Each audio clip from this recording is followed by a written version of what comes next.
An Abi Malik Al-Harith bin Asim Al-Ash'ari radhiyallahu anhu qala qala Rasulullah sallallahu alaihi wasallam at-tuhuru syatrul iman walhamdulillahi tamla'ul mizan wa subhanallahi walhamdulillah tamla'ani aw tamla'u ma bainas samawati wal ard wassalatu nurun wassadaqatu burhanun wassabru dhiya'un wal qur'anu hujjatun laka aw 'alaika kullun nasi yaghdu faba'i'un nafsahu famu'tiquha aw mubiquha. Rawahu Muslim. Dari Abu Malik Al-Harith bin Asim Al-Ash'ari, semoga Allah meridainya, ia berkata, Rasulullah sallallahu alaihi wasallam bersabda, bersuci adalah separuh keimanan. Dan ucapan alhamdulillah memenuhi timbangan, Masya Allah. Dan ucapan subhanallah, alhamdulillah, subhanallah dan alhamdulillah digabungkan ya, itu bisa memenuhi antara langit dan bumi, Masya Allah. Salat adalah nur, cahaya. Sedekah adalah burhan. Apa burhan itu Pak? Bukti. Kata Imam Nawawi, itu bukti akan keimanan dia. Ya Mas, jangan bobo Pak. Memang kalau lagi puasa ini Pak. Iya. Apa kita nggak usah lama-lama ya? Hah? Oh jangan ya? Oh ya udah deh. Kalau ibu-ibu mau, Masya Allah, nggak ada yang tidur. Kita lanjutkan. Wasabru dhiya'un, dan sabar itu dhiya, cahaya. Loh, apa bedanya dengan nur? Salat itu nur. Nur itu apa? Cahaya. Sabar itu dhiya, cahaya juga. Loh, apa bedanya?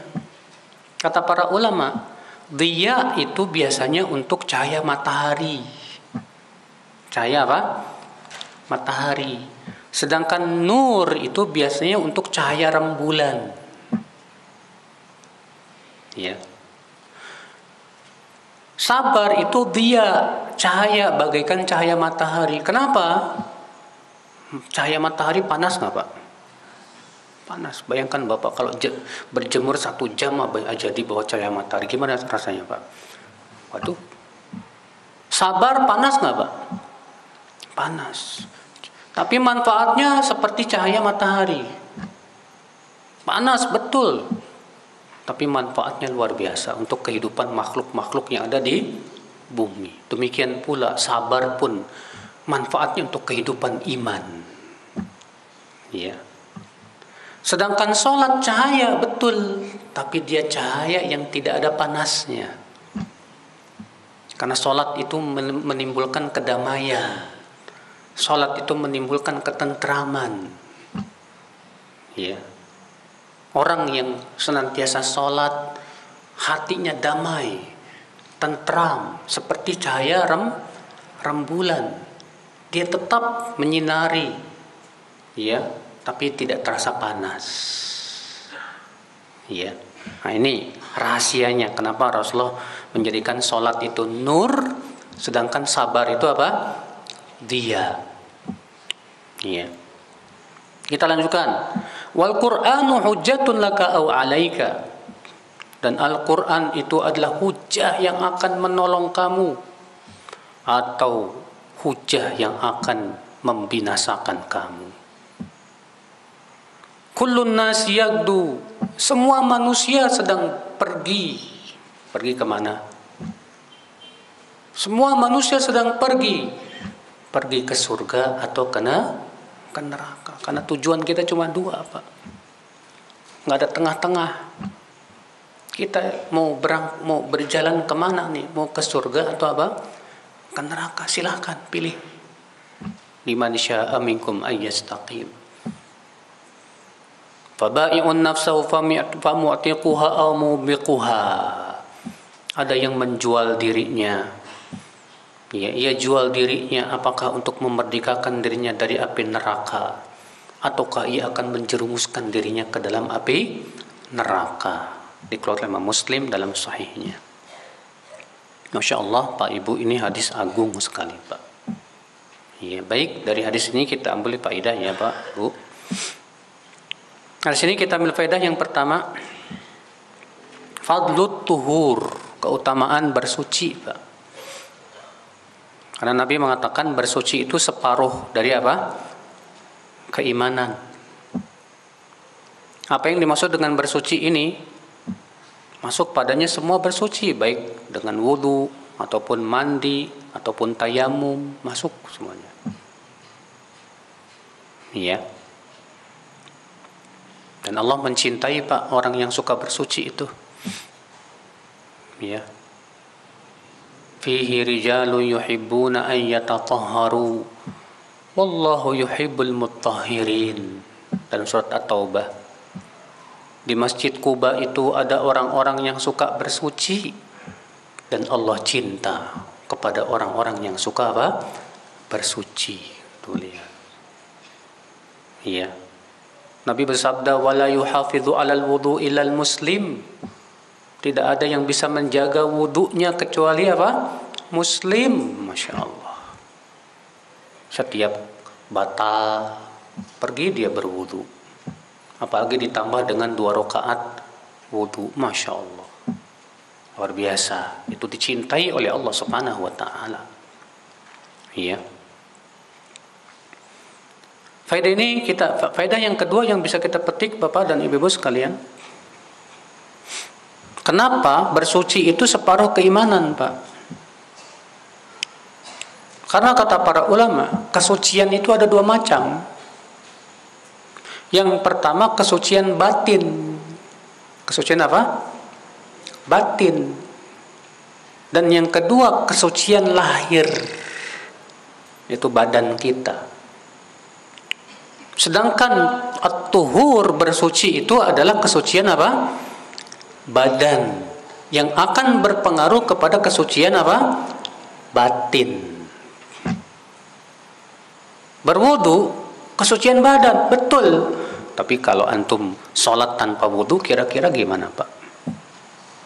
Sah nggak sholatnya? Kalau sholatnya tidak sah, berarti batin kita berpengaruh tidak, Pak? Berpengaruh. Ya. Nah, ini Bapak dan Ibu sekalian. Faedah selanjutnya yang bisa kita petik, Bapak dan Ibu, fadlut tasbih wa tahmid.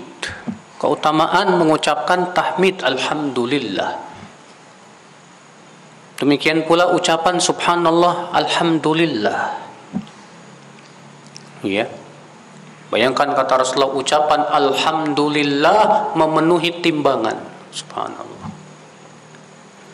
Dan ucapan subhanallah alhamdulillah memenuhi apa yang ada di langit dan di bumi. Kenapa, Pak? Alhamdulillah, ucapan alhamdulillah itu memenuhi timbangan. Karena kalau orang mengucapkan alhamdulillah, artinya apa, Pak? Artinya dia mengakui bahwa semua pujian itu hanya milik siapa? Allah. Semua nikmat semua dari siapa? Allah. Allah terpuji dalam perbuatannya, dalam penciptaannya, terpuji dalam nama dan sifatnya. Makanya Rasulullah SAW, Pak, menjanjikan pahala besar bagi orang yang terkena musibah dalam hidupnya, tapi ia tetap aja memuji Allah. Karena dia yakin musibah itu pemberian dari Allah. Dan dia yakin musibah ini menunjukkan Allah terpuji. Allah apa? Terpuji dalam perbuatannya. Sebutkan dalam hadis, idza qabadallahu walada abdi qala Allahu li malaikatihi qabadtum walada abdi. Apabila Allah mencabut nyawa anak seorang hamba, Allah akan berfirman kepada malaikat yang mencabut nyawanya itu, kalian telah mencabut nyawa anak hambaku. Kata para malaikat itu, betul sekali ya Allah. Qabattum thamrata fuadih, kamu sudah mencabut nyawa buah hati hambaku. Kata malaikat ini, betul ya Allah. Lalu Allah bertanya, famadza qala abdi, apa yang diucapkan oleh hambaku saat anaknya meninggal dunia? Apa kata malaikat? Hamidaka wastarja, dia memujimu ya Allah dan mengucapkan istirja, innalillahi wa inna ilaihi raji'un. Jadi ketika anaknya meninggal, dia mengucapkan apa? Alhamdulillah, innalillahi wa inna ilaihi raji'un. Ada nggak ibu-ibu yang kayak gini nih? Ketika anaknya meninggal, nggak ada. Ya. Dia yakin anaknya meninggal ini menunjukkan akan terpujinya Allah. Yakin, saya yakin. Maka dia ucapkan alhamdulillah, innalillahi wa inna ilaihi raji'un. Apa kata Allah kepada para malaikat itu? Ibnu li abdi baitan fil jannah wa sammuhu baital hamdi. Bangunkan untuk hambaku ini sebuah rumah di surga, dan namai rumah itu sebagai rumah pujian. Masya Allah. Ini susah mas. Banyak di antara kita kalau ditimpa kesenangan doang bilang apa? Alhamdulillah. Dapat fulus, alhamdulillah. Dikasih mobil, alhamdulillah. Pas dikasih sakit, siapa di antara kita yang bilang alhamdulillah, Pak? Ya. Siapa di antara kita yang yakin bahwa musibah yang menimpa itu adalah sebagai pujian atas Allah? Bahwa Allah terpuji dalam perbuatannya? Hanya orang yang yakin saja, Pak. Iya. Anak saya meninggal, saya yakin ini kebaikan buat saya. Insya Allah ini menjadi hijab buat saya dari api neraka. Wah, Masya Allah, yakin dia. Sabar jadinya. Iya. Sebagian ibu-ibu kan anaknya meninggal tuh nangis saja kerjaannya, Pak. Sampai udah setahun juga masih aja nangis. Ustadz, gimana ya saya kalau ingat anak selalu nangis? Nah kan akibat daripada tadi, Pak, kurangnya yakin bahwa Allah terpuji di dalam apa? Perbuatannya. Kalau dia yakin seyakin-yakinnya, ya seperti itu, Pak. Ummu Sulaim, Raihanah, ketika anaknya meninggal, ya, sementara suaminya pergi entah apa mencari kebutuhan. Pas suaminya pergi, dihiburnya dulu suaminya. Begitu tegarnya ini perempuan, ya, diajaknya jima suaminya. Setelah selesai jima, apa kata ya wanita ini? Wahai suamiku, kalau ada orang yang nitip barangnya ke kamu, terus dia minta lagi barang tersebut, kira-kira kamu boleh nolak nggak? Kata suaminya, ya tidak boleh, nggak boleh, haram itu. Apa kata istrinya?